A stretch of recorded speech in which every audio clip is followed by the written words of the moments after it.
Psicología y familia, con Mercedes de Lucas.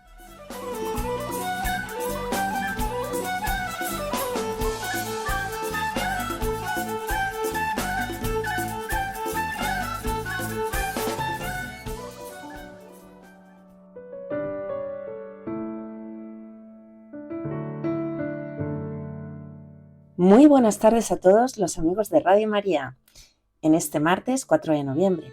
Bienvenidos a esta edición del programa Psicología y Familia.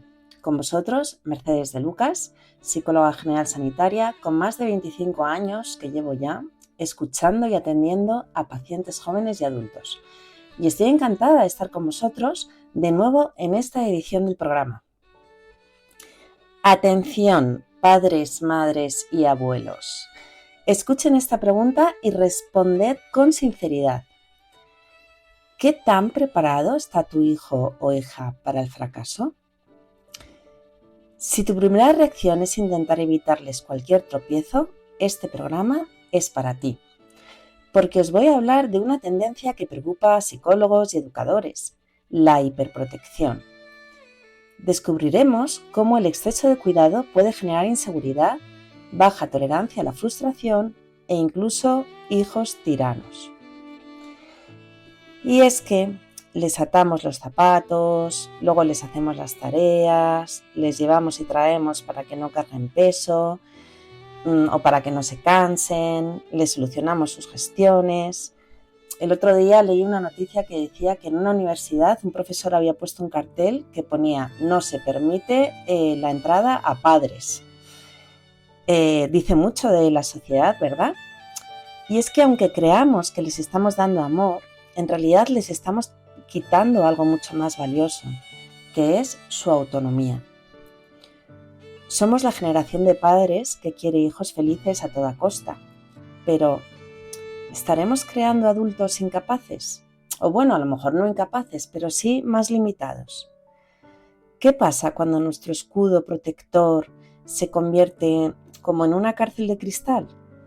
¿Acaso en el mundo real, fuera de casa, van a facilitarles todo? ¿Van a evitarles cualquier problema? Y es que hay que preparar a los hijos para la vida, en vez de amoldar la vida para los hijos.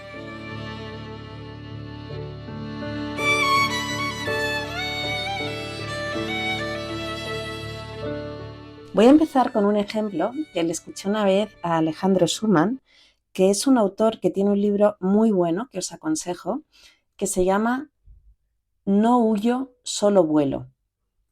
Os aconsejo el libro verdaderamente que habla muy bien de esto, ¿no? Pues él pone el ejemplo de cuando los padres enseñamos a nuestros hijos a montar en bici. Normalmente, pues el niño va en la bici, los padres vamos por detrás sujetando y cuando los padres lo consideramos, pues ya le soltamos. Entonces, normalmente pensamos que soltamos al niño cuando el niño está seguro, pero en realidad no soltamos al niño cuando está seguro, soltamos al niño cuando nosotros estamos seguros, cuando nosotros lo estamos. Muchas veces el niño nos pide que le soltemos antes o no, o te pide que no le sueltes y al final no es el criterio del niño el que seguimos, es el nuestro. Esto es un ejemplo muy claro de cómo muchas veces tratamos a nuestros hijos no tanto como son nuestros hijos, sino en función de nuestros miedos o de la seguridad que tengamos en nosotros mismos. Y esta seguridad que tengamos en nosotros mismos es lo que le transmitimos a estos hijos. Y esos miedos que tenemos sin resolver también se los podemos transmitir. Es muy importante que tengamos en cuenta que la forma de educar a nuestros hijos tiene consecuencias en su carácter, en su autoestima y en su felicidad.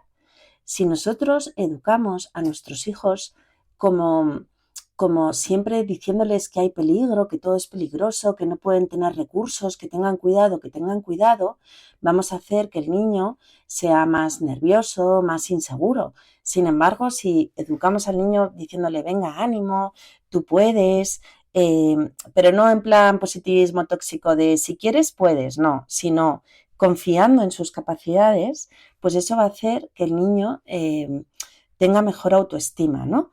Con lo de positivismo tóxico me refiero a una tendencia que hay ahora que es, hijo, si tú quieres, puedes. El otro día escuchaba a Tony Nadal que decía sobre Rafael Nadal, decía, mira, eso de si quieres, puedes es mentira. Si quieres, puedes o no, porque o gana Djokovic o gana Nadal, no pueden ganar los dos, ¿no?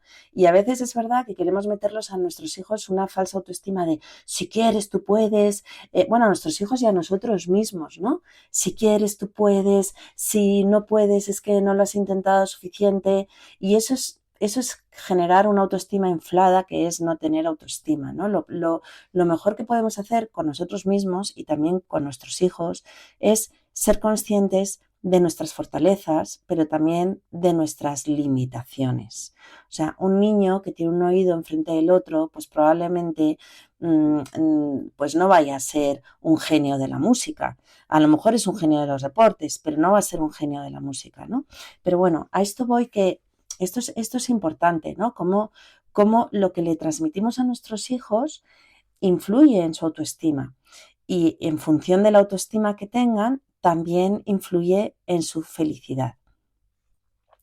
Vamos a empezar por decir un poco qué es el carácter. Todos tenemos temperamento y carácter, y está claro que cada uno pues nace pues genio y figura hasta la sepultura, ¿no? Pues hay niños que son más extrovertidos, digo niños que luego son adultos también, ¿no? Lo podemos aplicar a nosotros, ¿vale?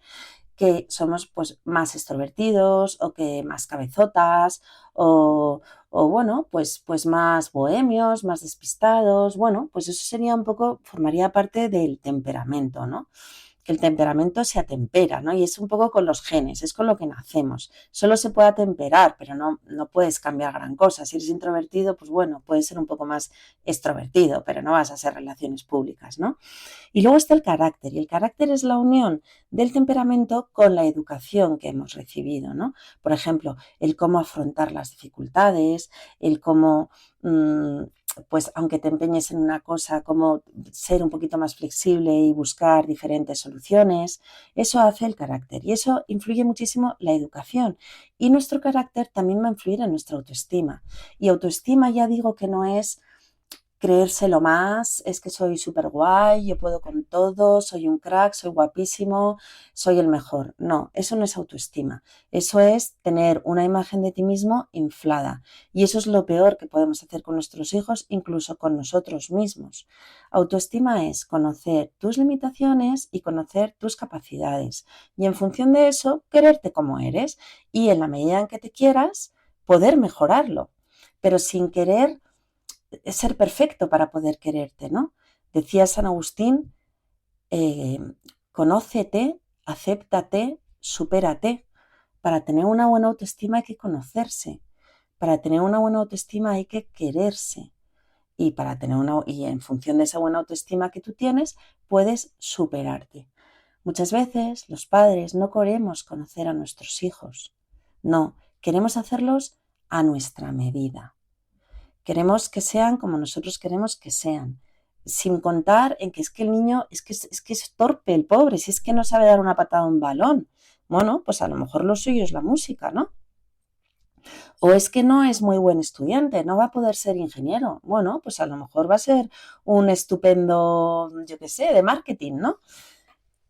Es conocerles. Y para enseñarles a montar en bici, al final todos acaban aprendiendo a montar en bicis, pero para enseñarles tenemos que conocerles. Seguramente algún hijo aprendió a montar en bici antes que otro, pues porque era más hábil, porque bueno, pues por lo que sea, ¿no?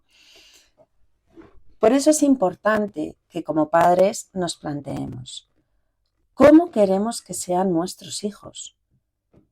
¿Cómo queremos que sean nuestros hijos? Parece que es contradictorio a lo que acabo de decir, ¿no? Que es como, no, que tu hijo no sea como tú quieres. Sí, tú tienes que saber si tú quieres que tu hijo sea un chico valiente, si tenga capacidad de esfuerzo, si sea estudioso. Y una vez ahí dices, vale, ¿y qué está en mi control y qué no? ¿Cuál es el temperamento de mi hijo? ¿Yo puedo hacer de este hijo el mejor deportista? Pues a lo mejor no, y va a estar todo el día frustrado. Entonces, tenemos que saber qué está en nuestro control y qué no está en nuestro control. porque muchas veces también pensamos que todo está en nuestro control. Yo voy a conseguir que mi hijo saque las mejores notas. Y bueno, sí, te puedes sacar las mejores notas en la ESO, quizá en bachillerato, pero en la carrera va a ser más complicado, ¿no?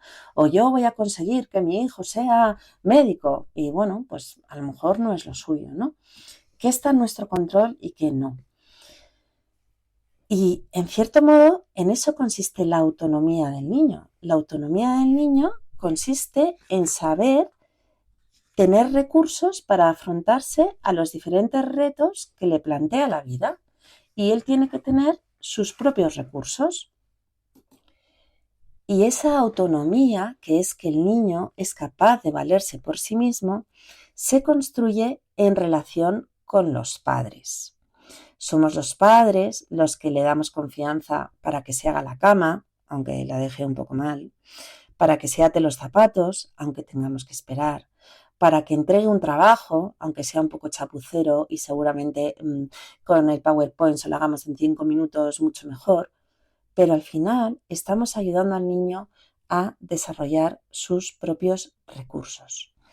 Y de aquí me viene una frase que la tengo cogida de María Montessori, que era una educadora, y yo siempre le digo a mis pacientes, mirad, esta frase la tenéis que tener puesta en la nevera. Yo también me la pongo en la nevera, y muchas veces, pues a veces la aplico y a veces no. A ver, esto es todo, se mide en tendencia, ¿vale? Pero no, tampoco nos tenemos que exigir ser ahí. Pero bueno, la frase es, cualquier ayuda innecesaria es un obstáculo para el desarrollo del niño. Y yo creo que ahí está la clave de la primera pregunta que yo creo que nos estamos haciendo todos, ¿no? Que es, ¿cuándo estamos hiperprotegiendo? ¿Qué diferencia hay entre hiperproteger y proteger? Pues mira, cuando estamos ayudando en algo que no es necesario, porque el niño puede hacer por sí solo, aunque lo haga un poco peor, aunque tarde un poco más, eso es un obstáculo para el desarrollo del niño. Vuelvo a repetir la frase porque a mí me parece brillante. Cualquier ayuda innecesaria es un obstáculo para el desarrollo del niño. Entonces, ¿qué tenemos que hacer los padres? ¿Cuándo los padres tenemos que proteger y cuándo es hiperproteger? A mí me gusta la imagen de proteger como un perro guía de un ciego. Le va guiando, pero no hace las cosas por la persona ciega. Le dice por aquí, pero es la persona ciega la que anda. Eso es una guía, eso es proteger. Le dice, oye, cuidado, no metas los dedos en el enchufe, o cuidado, no hagas determinada cosa. Le aporta una información a lo mejor, o mejor puedes ir haciendo esto. El perro le sugiere, pero no hace las cosas por la persona. Y sin embargo, hiperproteger es como meter al niño en una burbuja, al niño o al joven, incluso a veces al adulto, incluso a veces al adulto, que esto también pasa en las parejas. Se les mete en una burbuja, no te canses, que no te pase nada, que no te tengas que esforzar, pero es una burbuja que en el fondo le aísla de la realidad. ¿Qué conductas serían hiperprotectoras? ¿Cuáles son ejemplos? Pues por ejemplo, hacer por el niño lo que puede hacer él solo. Hablo de niño, pero insisto, adolescente o adulto, ¿no? Si tu hijo puede venir solo en autobús, aunque vaya a llegar un poco más cansado, no le traigas en coche, porque a lo mejor ese tiempo lo necesitas tú para otras cosas, entre otras cosas, descansar, o me da igual. Hombre, no digo si venís del mismo sitio, pues evidentemente venís juntos en coche, ¿vale? Pero si el niño puede hacer el trabajo él solo, aunque vaya a tardar un poquito más y no le vaya a quedar tan bonito, deja que el niño lo haga solo. O sea, no hagas por el niño lo que el niño puede hacer solo. Otra conducta típica hiperprotectora es pensar y decidir por él. No, es que no sé si hacer A o si hacer B. No, haz A. Es que no sé si hacer este plan o el otro. Pensar y decidir por él. Y muchas veces el niño tiene claro lo que quiere hacer, pero como tú ves que se va a confundir o que es un error, le dices no. Y entonces otra conducta hiperprotectora, no dejar que cometa errores. Ya sé que a los padres nos da mucha ansiedad cuando vemos que el niño se va a confundir. Se me estaba ocurriendo otra cosa. Nos da mucha ansiedad cuando vemos que el niño se va a confundir, porque es que ¿quién quiere que su niño se confunda? Si es que no, o sea, naturalmente es como, no, que te vas, pero es que va a aprender mejor si se confunde. Va a aprender mejor. Bueno, a ver, si la confusión tiene unas consecuencias horribles, pues claro, no le dejas, no te metas por prohibida, que viene otro coche. Pues oye, evidentemente, se lo dices. Pero otras veces es que no les dejamos llevar al colegio con las tareas sin corregir. Si es que no dejamos que se las corrija el profesor y que aprenda de sus errores. Ya se lo decimos en casa. Y es por la ansiedad que a los padres nos cuesta sostener. Esto lo voy a decir un poquito más adelante, ¿no? El por qué hiperprotegemos. Pero es un trabajo de nosotros, es un trabajo de los adultos. Tenemos que poder sostener, ver cómo nuestro hijo se va a confundir o va a cometer un error. Otra conducta hiperprotectora típica, pues no exponerle a la frustración. Ay, hoy no tiene plan, venga, le voy a buscar un plan con un amigo. Que se los busque él. Si se acostumbra a que se los busques tú, es que se va a aburrir. Pues que se aburra. Si aburrirse es estupendo para la creatividad. No, es que, no sé, es que si suspende se va a poner muy triste. Pues sí, pues que espabile. Pues que ningún padre queremos que nuestros hijos suspendan, ya lo sé. Pero es que a veces no aprueban los niños, aprueban los padres. No exponerle a la frustración es un error gravísimo, porque luego los niños no tienen tolerancia a la frustración. Niños, jóvenes, adultos, porque todo esto viene porque nosotros como adultos tenemos muy poca tolerancia a la frustración. Pero un niño que tiene poca tolerancia a la frustración, que no la ha desarrollado en cosas pequeñas de su vida, en su día a día, en cosas cotidianas propias de su edad, si no ha desarrollado esa frustración y hemos estado los padres siempre ahí, ¿por qué no invitas a mi hijo? ¿Y por qué no sé qué? ¿Cómo va a tener frustración para luego las cosas que le vengan cuando sea más mayor? Luego vienen las autolesiones, luego vienen pues muchas somatizaciones, porque no saben afrontarlo, no saben cómo afrontarlo y lo afrontan evadiéndose, autolesionándose, bueno, pues de mil formas, ¿no? Y ya otra conducta que se me ocurre, ¿no? Para hiperproteger, ¿no? Que es como solucionarle la vida. O sea, ya sé que a los padres nos encanta, ¿no? Ah, mira, te he hecho esto y quedamos guay, ¿no? Porque, ¡hala, papá, qué guay! Mamá, qué guay, mira lo que me ha hecho, tal. Y el niño tan contento. Yo contento porque me siento súper útil y el niño tan contento porque qué guay que mi padre me lo ha solucionado. No, o sea, a ver, en muchas ocasiones sí, depende de la magnitud del problema. O sea, depende de si el niño podía solucionarlo solo, ¿no? Es que esa es la clave. La clave nos la da María Montessori. ¿Que el niño puede hacerlo solo? Bien. Evidentemente no dices, no, búscate tú la vida y haz algo que no está dentro de tu capacidad. Pues no vamos a hacer eso, ¿no? Pero sí, a lo mejor hay algo que no está en su capacidad, pero los primeros pasos sí. O una parte de eso que no está en su capacidad sí que lo puede ir haciendo él. ¿Vosotros sabéis cómo se queda el joven, el niño, incluso nosotros los adultos, cuando somos capaces de solucionar algo en lo que no nos creíamos muy seguros? No, muchas veces no les damos a los hijos esa oportunidad de decir, qué bien, lo he conseguido, qué bien. Por eso, hiperproteger es desproteger. Y digo que hiperproteger es desproteger y muchas veces desprotegemos a nuestros hijos y no hay más que ver los índices de trastornos de salud mental que hay en los adolescentes, por no hablar de los índices de suicidio y de, bueno, todo tipo de trastornos mentales, ¿no? Em, em, y los padres no lo hacemos aposta, no lo hacemos aposta, lo hacemos porque les queremos.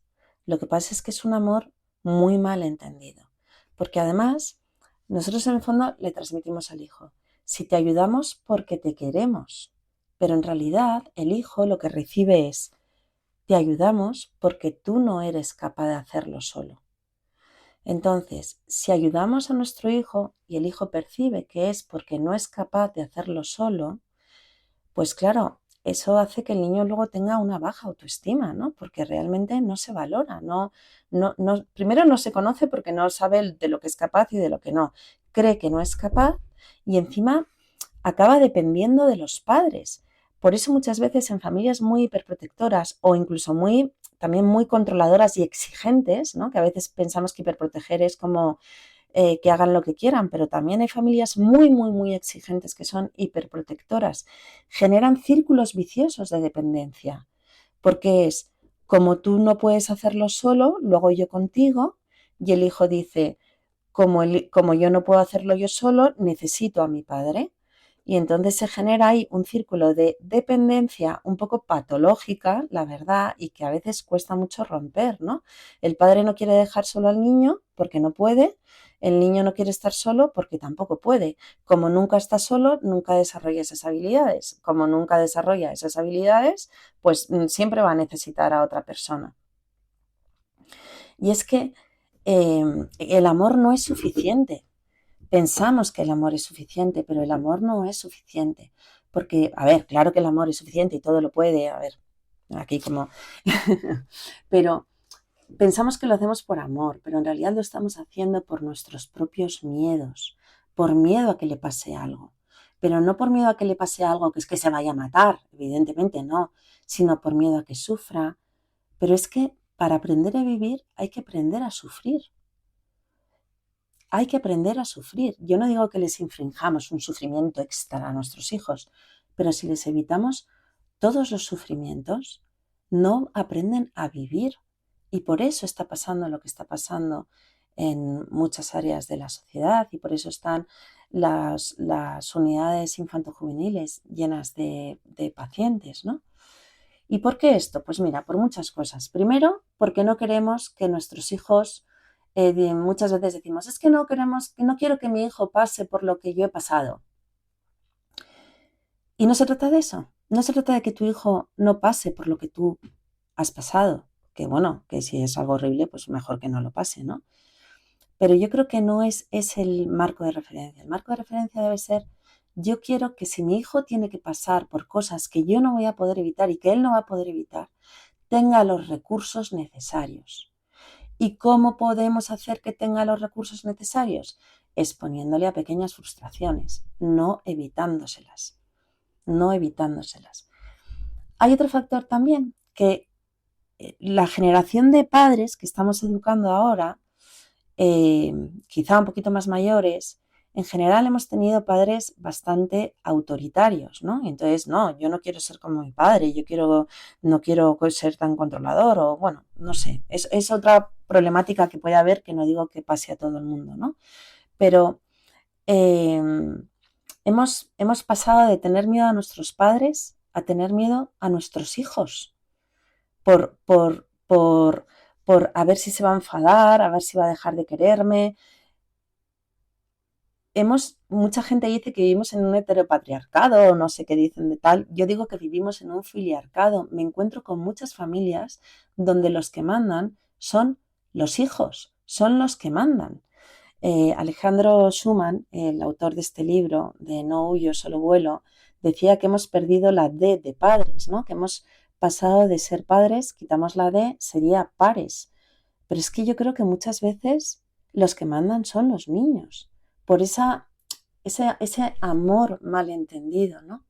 Entonces, ¿qué pasa? Pues que cuando mandan los niños, esos niños consentidos se convierten como en déspotas desvalidos, porque no son solo déspotas y que mandan y que consideran que tienen derecho a todo. Es que encima se lo tienes que hacer tú porque ellos no tienen la capacidad de hacerlo. Son déspotas desvalidos. Por eso tenemos que tener muy claro que nuestros hijos no dejarán de querernos si hacemos las cosas bien y les cuidamos. Necesitan ser cuidados, pero no hiperprotegidos.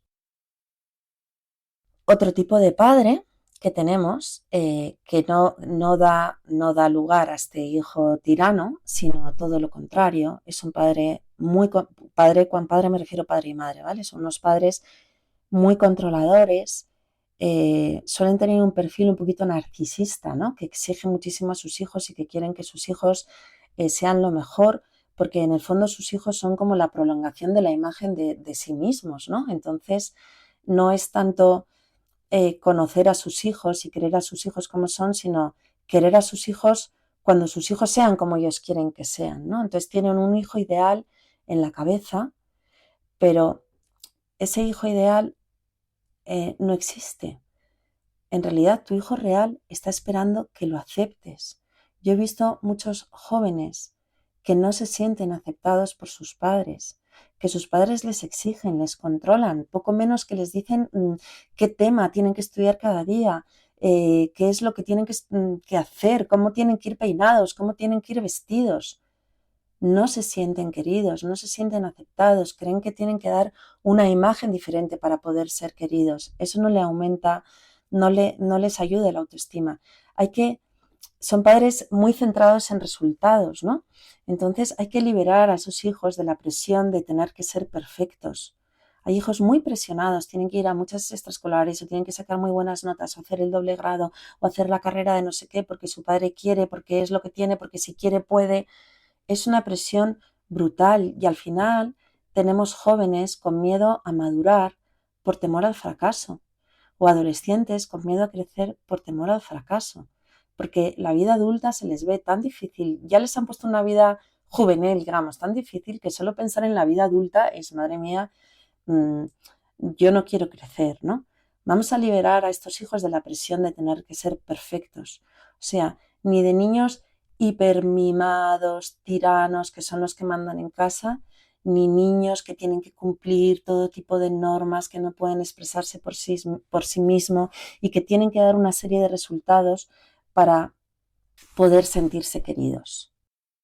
Bueno, pues como os decía, el amor es una condición muy necesaria para la educación, pero no es suficiente.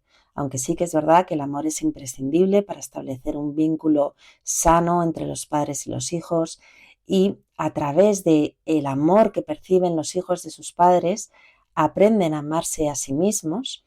Por eso os traigo esta canción que a mí me parece preciosa de Gabinete Galigari, Amor de Madre, que la disfrutéis. Cuando era enano me tomó la mano y me la besó. Mi madre me enseñó primero a caminar, solito andarás, y me hacía comer mirando un ascensor que había en el patio interior, y a querernos los dos. Mi madre me enseñó a no llorar en el colegio cuando ella no podía estar, a distinguir entre el aprecio que las personas me pudieran dar. Mi madrecita me enseñó a ver la vida como un señor y la cara de Dios. Mi madre me enseñó.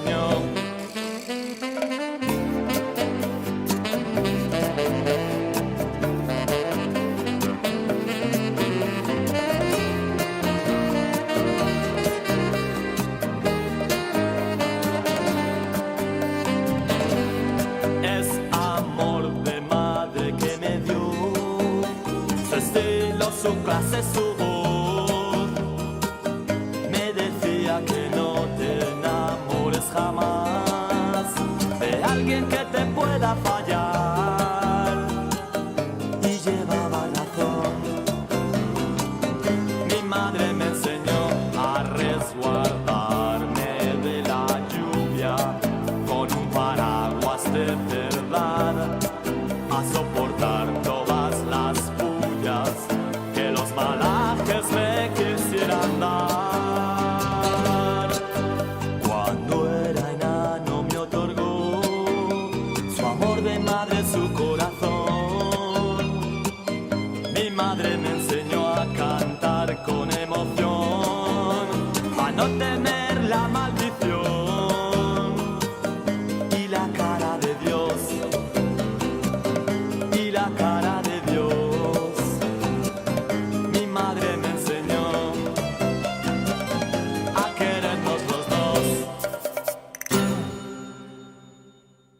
Aquí seguimos en Radio María, en el programa Psicología y Familia.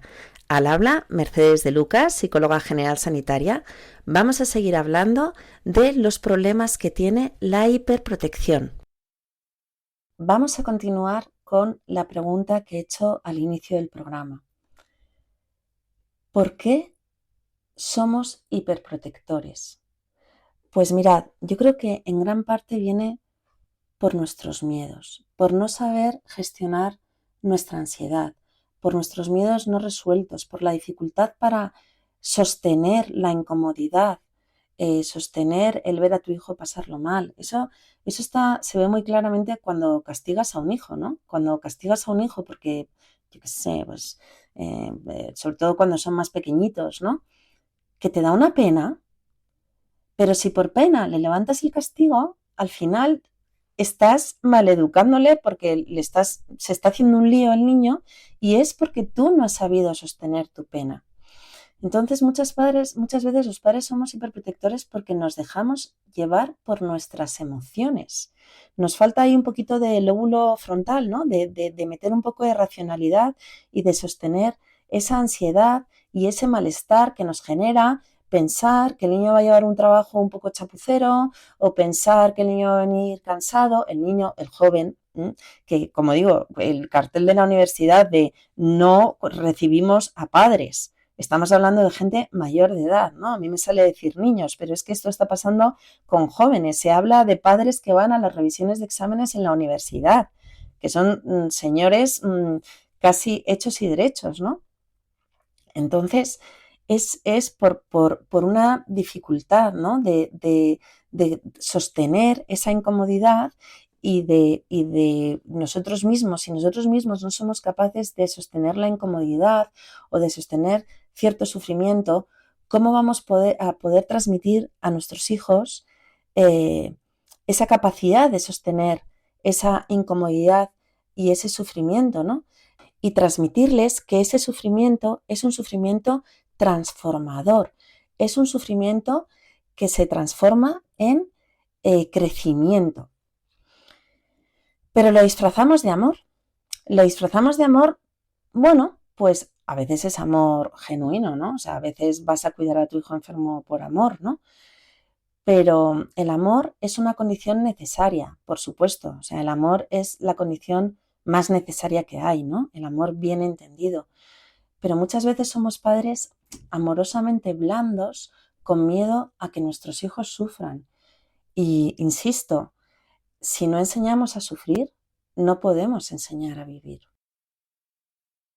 Bien, de manera que, ¿por qué hiperprotegemos? Pues primero, por la dificultad para tolerar nuestra propia frustración, la dificultad para conectar con el dolor y gestionarlo. Tenemos que aprender como padres a gestionar ese dolor y así se lo podremos transmitir a nuestros hijos. Por otra parte, por perfeccionismo. Queremos hijos exitosos más que felices. Tenemos muy relacionado que nuestros hijos van a ser felices en la medida en que sean exitosos profesionalmente o económicamente. Qué error, ¿no? Transmitirles eso. Claramente las penas con pan, y con paz también, ¿eh? Las penas con pan son menos penas, pero equiparar la felicidad al éxito es un error, es un error brutal, es una confusión absoluta. Tenemos muchos ejemplos de grandes directivos que dicen qué es lo que les dirían a sus hijos después de su carrera profesional y desde luego dicen que no habrían sacrificado su carrera profesional por su familia como lo han hecho, ¿no? Por otra parte, la necesidad de control, la inseguridad que nos genera. Ay, ¿y dónde estará la niña? Y venga, la localización, y venga, y le llamo. Ay, no, ¿y cómo va a venir? No, pues la recojo en coche. Esa necesidad de control, esa dificultad para tolerar la incertidumbre de cuándo llegará, de cuándo no llegará, que entiendo que tienen que tener unas horas y unas cosas, pero entendedme, muchas veces, no sé, es que se retrasa 10 minutos de llegar del cole y ya estamos llamando, mirando la localización, y eso nos pasa en otras áreas de nuestra vida, ¿no? Que no toleramos la incertidumbre. A ver, en general, A la naturaleza humana le cuesta un poquito tolerar la incertidumbre, pero es que a veces no toleramos ni 0, de incertidumbre y lo queremos tener todo bajo control. Esos son los padres helicóptero, ¿no? Que están siempre así como por encima del niño. ¿Pero eso es porque el niño necesita ser controlado? No, el niño no necesita tanto control. Somos los padres los que necesitamos controlar al niño y somos los padres que por no saber gestionar nuestra necesidad de control estamos asfixiando a nuestros hijos y haciéndoles inseguros y asfixiándoles y haciendo al final que busquen otras formas de evadirse para salir de esa absoluta vigilancia, porteros 24/7 que tienen por padres, ¿no? Estoy exagerando, pero a veces se da, a veces se da. Y por otro lado está el miedo a no ser buenos padres. A no ser buenos padres porque entonces no me estoy ocupando de mi hijo y porque no estoy pendiente, o a que nuestros hijos no sean buenos hijos, ¿no? El ser buen padre no es que tu hijo saque mejores notas. O sea, no eres mejor padre porque tu hijo saque mejores notas. Hombre, otra cosa es que tu hijo llegue a casa y no tenga ni un sitio para estudiar y que te lo lleves de compras en vez de darle su tiempo de estudio, ¿no? Pero ¿cuántas veces los hijos han perdido muchos momentos de ocio por tener que estudiar para sacar buenísimas notas? Porque a lo mejor para esos niños no es tan fácil. Entonces, ahí hay que encontrar el equilibrio. La clave siempre está en el equilibrio. Si lo dijo Aristóteles, ¿no? Que la virtud está en el término medio. Y el término medio no es mediocridad, no es que saquen un 5. El término medio es lo que hay entre el exceso y el defecto.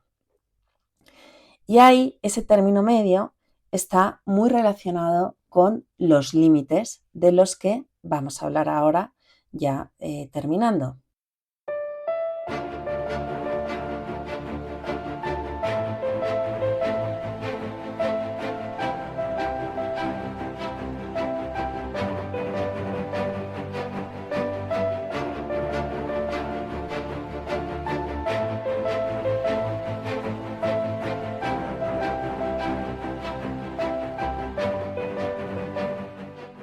Así que vamos a hablar de límites, porque los límites son muy necesarios para el desarrollo de la autoestima de nuestros jóvenes, incluso de nosotros mismos.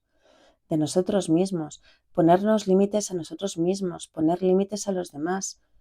Un joven o un niño al que no se le ha puesto límites, ¿cómo va a aprender a ponerle límites a otros? Pero para poner límites sanos, primero debemos trabajar en nosotros mismos. Porque si no, ¿qué pasa? Que ponemos los límites que nos dan tranquilidad a los adultos, no los que nuestros hijos necesitan. Eso es muy importante. Unos límites exagerados es por unos padres que tienen muchísima necesidad de control o que tienen mucho miedo. No son unos límites puestos pensando en el hijo, son unos límites puestos pensando en los miedos del padre o de la madre, insisto, de los padres, ¿vale? Los límites tienen que ser una mezcla entre firmeza, cariño y racionalidad. Es decir, los límites no pueden ser emocionales, igual que los castigos. No puedes decir, pues ahora estás 4 meses sin salir. Eso es un castigo absolutamente desproporcionado y fuera, irracional, ¿no? Los límites tienen que ser mano de hierro con guante de seda. Tiene que ser firme, pero con cariño. Porque el límite es cuidado, el límite es amor, el límite tranquiliza. Que a los adolescentes se les ponga límites les tranquiliza. El deber de los padres es poner límites. El deber de los adolescentes es saltárselos. Es su función evolutiva. Y se los tienen que saltar. Un adolescente al que no se le ponen límites es una faena, porque entonces se va a saltar cosas que le van a hacer muchísimo daño.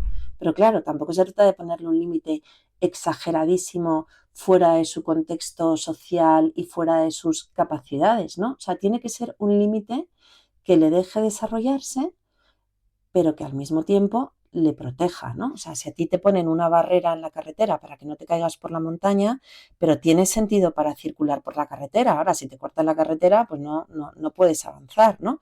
Pero por otro lado, la barrera que te separa de la montaña, pues te da mucha seguridad.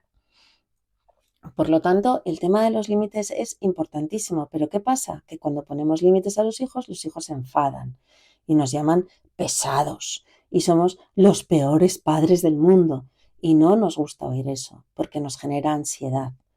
Pero es que es lo que hay que oír. Es que una madre, un padre que no es un pesado, es que no lo está haciendo bien.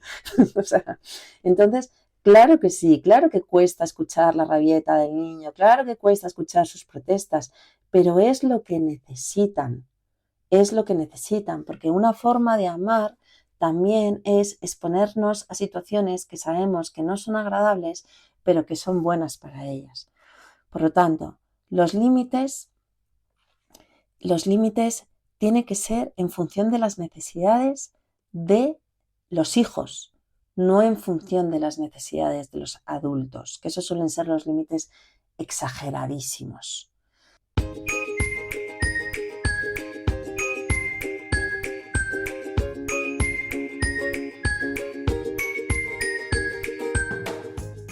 Bien, para terminar, pues ¿qué pautas se podrían dar para esto que estamos hablando?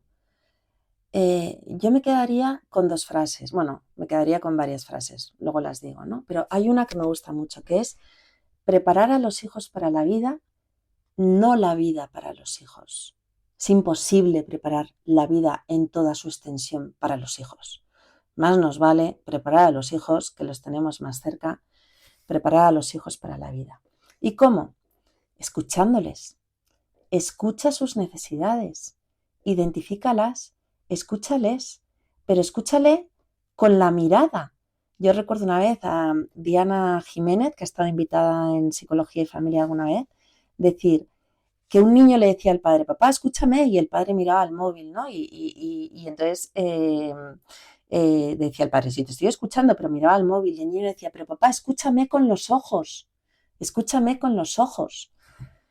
Mírales, escúchales. ¿Cuántas veces invalidamos sus emociones? No, dice que está nerviosa, pero en realidad es que no sé qué.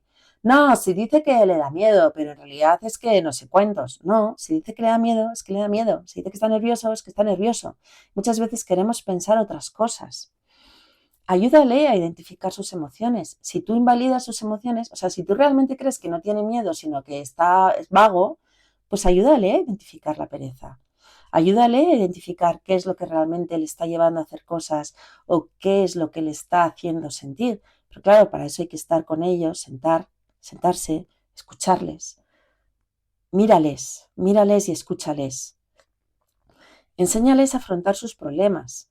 Es más fácil decir, no te preocupes, mira, pim, pam, ya está, ala, soluciona. Bueno, a veces no es pim, pam, pero a veces es más fácil solucionárselo nosotros que dejar que ellos, o enseñarles. Es el mítico, no le des el pez, dale la caña para que aprenda a pescar. Es lo mítico, pero es más fácil darles el pez y vamos en una vida acelerada, con prisa. No, enséñale a afrontar sus problemas. Eso también es mostrarle su apoyo, en vez de solucionar. Venga, tú puedes, sé que te cuesta, hoy te vas a acostar un poco más tarde, sí, pero tú vas a poder hacer esa presentación, no te la voy a hacer yo. Aunque me gustaría hacértela yo y dejártela aniquilada, tú puedes hacerla. Fomenta la responsabilidad. Supervisa lo que está estudiando, supervisa cómo hace la presentación, pero la responsabilidad es suya. Es muy importante que enseñemos a nuestros hijos que cada acción tiene consecuencias. Si les quitamos las consecuencias de lo que hacen, si suspenden pero vamos a hablar con el profesor, o si lo que sea X, les quitamos las consecuencias, no aprenden. Si ha estado toda la tarde haciendo el vago y tú coges por la noche, cuando llegas de trabajar cansado, te pones a estudiar con él, esa tarde de vaguería no ha tenido consecuencias. No ha tenido consecuencias, pero es que no puede ser que vaya sin haber estudiado. Pues sí, y que el profesor le llame la atención y que le suspenda y que aprenda las consecuencias, porque más vale que aprenda las consecuencias siendo niño que tenga que aprender consecuencias mucho más mayores siendo adulto. Entonces tú supervisa, pero no asumas el control, no asumas la responsabilidad. Y también evita anticipaciones negativas, ¿no? A veces los padres somos un poco ansiosos. Ay, y si te pasa eso, somos, como digo yo, isistas, ¿no? Estamos con el y si. ¿Y si le pasa algo? ¿Y si luego no sé qué? ¿Y si llega, y si no come? ¿Y si? Pues Easy tendrá que generar sus propios recursos para solucionar las consecuencias.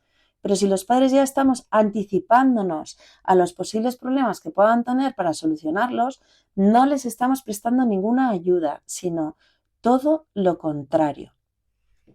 Por lo tanto, hay que generar tiempo para crear un vínculo sólido. Es importantísimo para identificar emociones, para conocer a nuestros hijos, para saber cuándo se les puede soltar y cuándo no. Tenemos que crear un vínculo sólido. ¿Cómo? Mediante el diálogo. Pantallas apagadas, miradas encendidas. El diálogo con tiempo. La confianza, que nuestros hijos sepan que pueden recurrir a nosotros, que aunque la caguen, pueden recurrir a nosotros, pero antes, para eso, tienen que haber metido la pata, pero si no les dejamos meter la pata, porque es que estamos ahí nosotros ya antes para hacerlo bien por ellos, pero que sepan que pueden recurrir a nosotros y luego disfrutar con ellos, plantearos cuánto tiempo pasáis disfrutando con vuestros hijos, cuánto compartís con vuestros hijos, cuánto les enseñáis lo bonito que es crecer.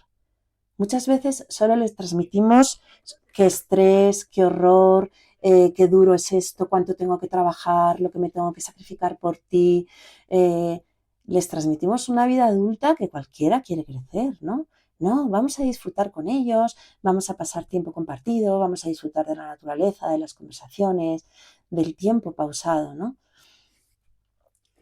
Bien, yo de todo lo que os he contado me quedaría con 3 frases. Hiperproteger es desproteger. Toda ayuda innecesaria es una limitación. Y para enseñar a vivir hay que enseñar a sufrir. Esto es lo que yo os quería contar hoy en esta edición del programa Psicología y Familia de Radio María, que espero que os haya gustado, que lo hayáis disfrutado. Si queréis algo más de información referente a este tema, pues podéis contactar con nosotros a través de psicologiayfamilia8@radiomaria.es. Y nada, esperamos que hayáis encontrado este programa interesante y ya sabéis que si no habéis podido escucharlo en directo, lo podéis encontrar en el podcast. Os metéis en la web de Psicología y Familia, ahí, os metéis en radiomaria.es. Dentro de radiomaria.es hay una pestaña de podcast y ahí buscáis Psicología y Familia. Ahí tenéis todos los podcasts del programa. Y además en Spotify, en Apple Podcasts y en algunas plataformas más, también hay un podcast que se llama Psicología y Familia. Así podéis compartirlo con quien creéis que pueda ayudarle o podéis volver a escucharlo si os ha gustado muchísimo o lo compartís. Bueno, muchísimas gracias por vuestra atención y os dejamos con el programa Aula de la Fe de Ana Bastidas.